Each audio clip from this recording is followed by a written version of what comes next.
Assalamualaikum warahmatullahi wabarakatuh. Salam sejahtera, salam sehat untuk kita semua. Apa kabar teman-teman? Ya, semoga baik-baik saja ya. Terima kasih sudah subscribe, like, share channel YouTube Bung Roban. Karena tanpa teman-teman juga channel saya tidak berkembang. Dan kita bicara soal evaluasi yang nantinya akan dilakukan oleh PSSI. Dalam hal ini Ketua Umum Pak Erick Thohir terhadap kinerja pelatih kepala Sintayong setelah usai perhelatan di grup B untuk Asian Cup atau yang terkenal dengan Piala AFF, di mana kita hanya mendapatkan peringkat ketiga dan kalah terakhir 1-0 dari Filipina di Stadion Manahan pada tanggal 21 Desember kemarin. Itu yang menggagalkan kita sehingga Filipina yang lolos mendampingi Vietnam ke babak semifinal. Filipina ketemu Thailand dan Vietnam ketemu Singapura. Itu jadwal di semifinal Asian Cup. Nah, berakhirnya pertandingan-pertandingan yang berlangsung di grup B ini tentunya bagi ketua umum perlu untuk dievaluasi. Pak Erick bilang ini biasa ya, untuk evaluasi, bukan arah bicara soal pecat memecat pelatih, tidak, tetapi satu hal yang lumrah dilakukan juga di tim-tim usia muda ya, seperti Nova Arianto yang menukangi tim muda ya, tim 16, tim U17, Indra Safri juga tim 19 ya, U20, semua dievaluasi begitu habis pertandingan, termasuk dengan STY. Jadi ini perlu untuk mempertanyakan gimana ketika target untuk ke semifinal tidak tercapai, bagaimana pendapat dari STY sendiri. Pertandingan yang diinginkan oleh Pak Erick tentang menang melawan Myanmar, menang melawan Laos, menang melawan Filipina hanya tercapai di Myanmar. Ya, kita menang 1-0, kemudian draw dengan Laos 3-3 di Manahan dan kalah lagi di Manahan dari Filipina 1-0. Itu yang perlu akan didengar oleh Pak Erick, evaluasi dari Coach Shin tentunya, karena ini juga untuk ke depan. Tim muda ini dipersiapkan untuk SEA Games di Bangkok 2025. Ya, karena sebelum ke sana perlu ada pembicaraan. Kira-kira gimana kelemahan kita kemarin bermain selama pertandingan baik Myanmar, Laos, dan Filipina, termasuk melawan Vietnam di mana kita kalah.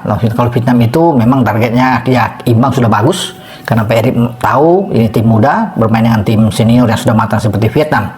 Tapi beliau mau memang lawan Laos dan Filipina itu harga mati harus menang karena bermain di kandang.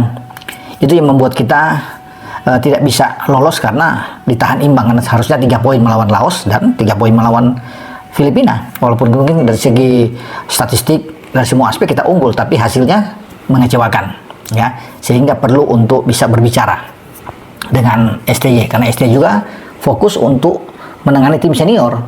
Tim senior ini di 2025 Maret tanggal 20 menghadapi Australia, tanggal 25 Bahrain, terus Cina dan Jepang. Apalagi kan selain SEA Games, tim yang sekarang ini yang dipersiapkan itu akan menghadapi kualifikasi U23 juga untuk 2025 Piala Asia. Sehingga itu memang harus dipersiapkan dari sekarang untuk Pak Erick ini. Pemain-pemain mana yang akan dipertahankan, karena banyak juga mungkin pemain-pemain muda dari Liga 1 yang masih bisa dilirik, diambil ya untuk step ke depan. Ya, itu perlu didengar ya, evaluasi yang harus dibicarakan dengan STY, karena Pak Erick anggap ini penting untuk bisa mengetahui performa tim kita setelah gagal lolos ke semifinal. Karena target Pak Erick itu paling tidak kita ke semifinal, harus yang terbaik ya. Semifinal sudah dibayangkan bisa lah dapatkan, apalagi setelah kita memulai laga dengan menang melawan Myanmar di kandang lawan. Artinya kita punya dua kandang ini, kalau dimanfaatkan dengan poin maksimal dapat 6, berarti 9 pasti akan lolos. Karena dengan Vietnam tidak ada target khusus untuk menang luar biasa, tapi imbang yang harus kita cari. Tapi ternyata di sana kita kalah, nggak apa-apa.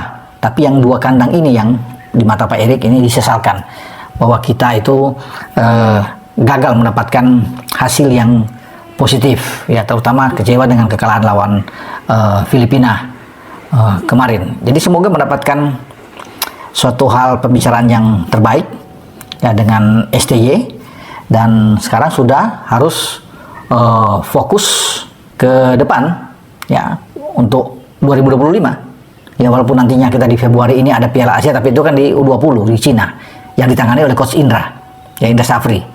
Nah, sekarang untuk ke depan ya, tim senior itu yang paling dinantikan oleh banyak orang penggemar sepak bola Indonesia. Apakah tim kita akan terus bisa melangkah jauh ya, terutama kuncinya melawan Australia dan STY harus benar-benar menyiapkan tim terbaik, ya, karena ini adalah suatu hal yang bagus karena kita punya 2 kandang, Bahrain dan Cina. Kalau kita bisa dapat 6 poin, ini oke, paling tidak lolos ke putaran keempat. Itu yang menjadi, kalau putaran kedua kita dapat urutan 2 dan langsung lolos, itu alhamdulillah, itu baik. Nah, di sana kita di Sydney, Australia, kita harus dapat poin minimal 1 kalau ingin lolos masuk langsung bersama dengan Jepang. Perjuangan memang berat, tidak mudah, tapi sepak bola kan bisa terjadi ya, segala sesuatu. Jadi itu yang pembicaraan-pembicaraan yang akan dilakukan, ya, bukan pembicaraan evaluasi. Kemudian banyak yang terdengar sekarang untuk langsung out, pecat. Soal apapun itu hasilnya, PSSI yang tahu lah, ya, Pak Erick yang akan berbicara. Harus mencari solusi terbaik dengan sepak bola kita, baik di level junior sampai ke senior. Nah, itu yang akan dibicarakan, karena sekali lagi ada 2 event penting tahun depan yang sudah menyambut, ya, untuk tim U23 kita, ya, Piala Asia itu yang paling utama di samping di SEA Games, karena kita di SEA Games juara bertahan, dapat medali emas. Nah, medali emas ini yang menurut Pak Erick harus dipertahankan, dan pasti kalau bukan STY yang akan taruh di situ, Coach Indra Safri, karena Coach Indra Safri yang mendapatkan medali emas sebelumnya kan di SEA Games, sehingga bisa saja Coach Indra Safri akan menangani tim SEA Games lagi, karena Coach Indra Safri punya tangan dingin kalau bicara dengan anak-anak muda. STY lebih fokus aja ke tim senior, karena itu yang paling penting, ya, untuk kita berlaga di lanjutan grup C nantinya. Oke, dengan saya Bung Ropan untuk berbicara tentang evaluasi yang akan dilakukan oleh Ketua Umum Pak Erick terhadap kinerja Coach Shin, ya, untuk Piala AFF ini, kemudian menatap laga di 2025 untuk pra Piala Dunia zona Asia grup C. Ciao.